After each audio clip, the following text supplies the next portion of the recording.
The fire crackles low, and you can almost hear the hiss of damp wood releasing its last breath of sap.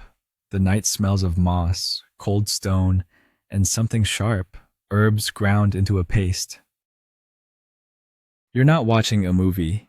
You're right here, right now, in the circle where the women with shadowed eyes draw lines in the dirt that don't quite match the geometry you learned in school. Their voices rise and dip like a strange lullaby, half soothing, half terrifying. And before you roll your eyes, yes, this is the kind of witch stuff that made whole villages whisper behind locked doors.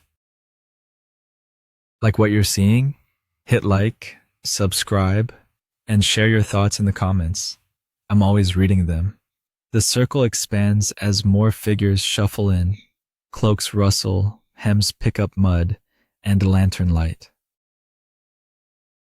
Lantern light blinks across pale faces. You're right there at the edge, a little too close to the smoke for comfort. It burns your nostrils, but you stay put because curiosity is its own spell. The witches begin with rhythm, no drum, just hands slapping thighs, palms on chests, a heartbeat pattern that makes your skin prickle. And then the chanting begins, low syllables that roll like thunderclouds in the distance. You don't understand the words, but you get the vibe. Serious, ancient, hungry. Mainstream historians will tell you that in early modern Europe, gatherings like this were less about summoning demons and more about solidarity. Solidarity among marginalized people. Some of these rituals probably mix Christian prayers with folk remedies, blending fear and faith like a cocktail shaken too many times. But from the outside, villagers imagine the worst, if you see. If you see a bunch of women chanting in the woods at night while stirring pots of mystery herbs, you don't exactly assume it's a Tupperware party. The air thickens with smells. Sage, rosemary, maybe something less friendly. A cauldron sits over the coals, filled with a brew that's equal parts earthy and metallic. You lean in, and a witch with eyes like whetstone flicks a glance at you curiously. Her grin is a warning. Stay curious, but not too curious. She drops in a pinch of powder from a leather pouch, and the flames flash green for a heartbeat. Definitely not the seasoning aisle anywhere familiar. They sing about the moon. At least that's what you think. You catch the word repeated, like Luna, Luna, echoing between the trees. The moon itself seems complicit, hanging heavy and pale, like it signed a pact. A non-disclosure agreement to keep whatever happens here a secret. And then comes the food preparation. Ah yes, witches weren't only feared for their curses, they were rumored to host feasts after their ceremonies, with menus so unholy. Menus so unholy that whispers spread like wildfire. Some accounts claim they roasted stolen livestock. Others, far darker, hinted at cannibal offerings. Historians still argue whether such tales were exaggerations by terrified neighbors or if certain desperate rituals crossed that line. Either way, you've got front row seats to the myth, watching dough kneaded with strange oils, herbs stuffed into leaves, and shapes baked into bread that look suspiciously like human limbs scattered across crude wooden tables. A quirky tidbit slips into your memory. In some old trial records, witches were accused of using baby fat as candle wax. Wild accusation, right? But it shows how imagination ran faster than fact in stories. Villagers projected their worst nightmares into these night circles. For the women involved, maybe it was less about eating forbidden flesh and more about creating a forbidden sense of power. Power over hunger, over men, over fear. Fear that gnawed at everyone during famine years. Still, those rumors stuck. The chanting grows faster. You feel like the tempo is tugging your heart forward. Someone laughs. A a sharp, crackling laugh that makes the group tighten. A witch at the far side sprinkles more powder into the fire, and now the smoke coils upward like skeletal hands. Is it real, or is your imagination working overtime because you're standing where you shouldn't? Doesn't matter.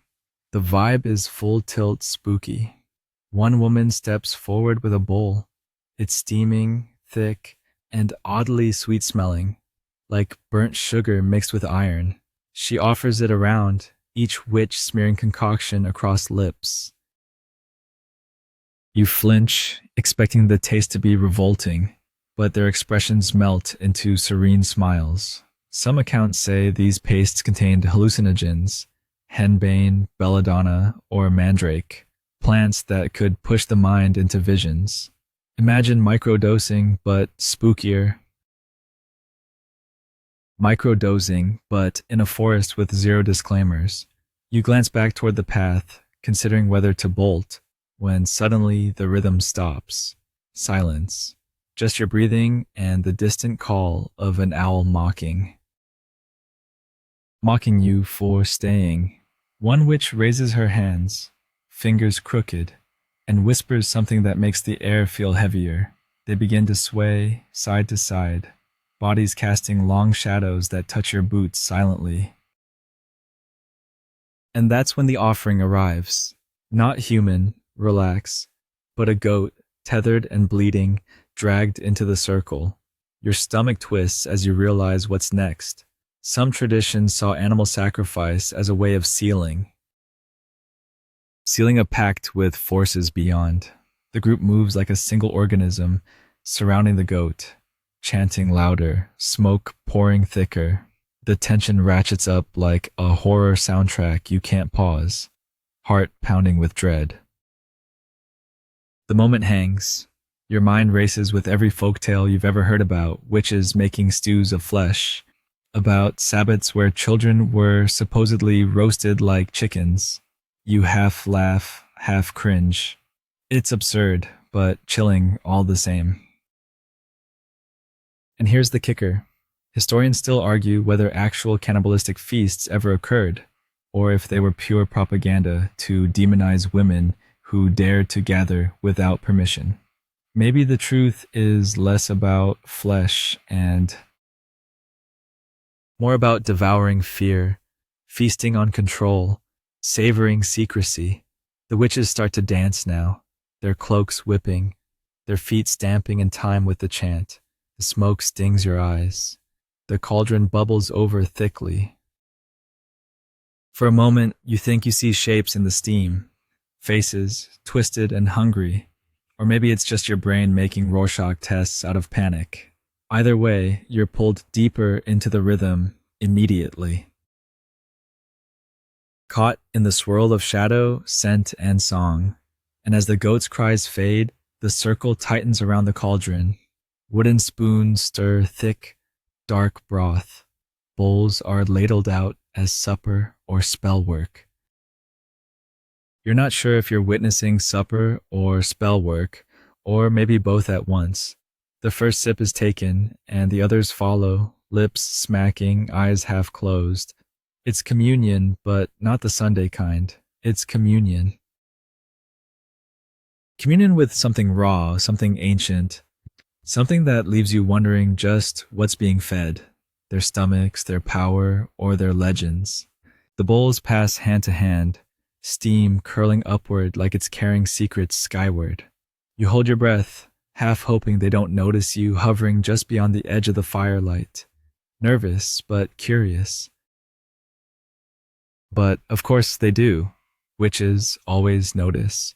A few cast you sidelong glances. A smile here, a raised brow there, as if daring you to step closer. You don't. Not yet. The broth.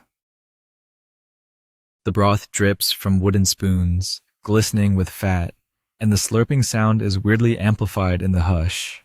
If you were waiting for this moment to turn into a cozy soup commercial vibe, sorry. Sorry, no catchy jingle, just eerie chewing. One witch whispers a word you can't place, then cackles in a way that makes everyone else giggle like school kids. The tension eases, and you realize they're also human. Human, accused, hunted, maligned, yet laugh together, shared jokes, clumsy moments like anyone else. And yet, outsiders would say they were feasting on forbidden flesh. Here's the historical pinch of salt. In the 15th and 16th centuries, records of so-called sabbats often included detailed menus that read like horror fiction. Supposedly roasted children, supposedly baked pies of human hearts. But when scholars comb through confessions, they find they were extracted under torture. Imagine someone twisting your arm until you admit to eating your neighbor's cousin. Not exactly Michelin Guide verified. Still, you can't deny how powerful the imagery is. Cannibal feasts, whether true or whispered, stuck in the cultural imagination. Villagers told stories of witches gnawing bones under moonlight, swapping recipes that would make Hannibal Lecter blush. Some stories became so elaborate they shaped actual policy. Laws, trials, executions, all fueled by belief in forbidden feasts. Historians still argue whether such tales had kernels of truth, or whether the feast lived only in fevered imaginations. The fire pops, and you jump. A few witches glance knowingly, like you've passed initiation unseen. One beckons, holding out a piece of bread. It's dark, coarse, flecked with herbs, and shaped, unsettlingly, like a little arm. You hesitate. Do you take it? If you do, you're part of ritual. If you don't, you're the creepy kid at the back of the party, watching. Either way, the bread smells surprisingly good, like rye mixed with wild garlic. Maybe cannibalism was sometimes performance, more illusion than practice. An edible illusion designed to scare outsiders who didn't understand, like a Halloween prank spiraled wildly out of hand. Here's a quirky tidbit. In some folk traditions, bread was shaped like body parts as offerings. Offerings where eating a symbolic arm or heart gave you strength of the thing represented. So when you nibble the bread, maybe you're consuming the idea of strength, rebellion, survival, not a real person at all. Still, tell that to the inquisitor writing down ate an arm loaf, guilty of sorcery. The witches now hum, a droning sound rattling your chest cavity. Bowls clatter down as last spoonfuls vanish. The circle shifts. Everyone stands, hands joined, swaying in rhythm. Their eyes close, faces tilt toward the moon as if it's the maitre d' who just served the strangest dinner course. You're pulled in, hypnotized, swaying without realizing. Then the real strangeness begins. A woman steps forward, holding what looks like a bone. Long, pale, maybe animal, maybe not. She taps it against the rim of the cauldron, and the sound echoes. Echoes like a bell. This, you realize, is dessert. Not literal, thankfully, but symbolic. She breaks the bone in half and tosses the pieces into the fire. Sparks leap upward, everyone gasps as ritual closes. Bone as currency, bone as closing statement. Mainstream historians connect some of these practices to older fertility rites, where symbolic eating or breaking objects released life force. Others argue feasts were exaggerated by witch hunters. Witch hunters desperate for lurid stories. And here's the open scholarly debate. Did witches ever actually consume human flesh, or was the idea entirely planted by interrogators? Some evidence hints at rare ritual cannibalism during famine. Famine years, when survival trumped morality. Others insist it was 100% slander. The jury's been out for centuries, and lucky you get to sit in the tension of not knowing the real truth of it. The circle slows, the swaying softens, and the laughter fades. The feast is over, but its echoes linger. Your stomach knots, not from hunger, but from unease. You've tasted bread shaped like an arm. You've watched a goat's life snuffed out, seen smoke coil into faces you hoped weren't real. And yet, the witches smile at each other like dinner guests at a cozy potluck. Maybe that's strangest. Strangest thing, how normal it seems once the plates are empty. One pats the cauldron affectionately, murmurs a final word. The fire dims, as though the forest itself agreed to call it a night. The witches drift away in twos and threes, cloaks brushing the grass, lanterns bobbing like fireflies. You're left standing in the clearing, breath misting in the cooling air, ears ringing from chant, nervous but alive. You wonder what story you'll tell if someone asks where you were tonight. Would you dare say you dined with witches?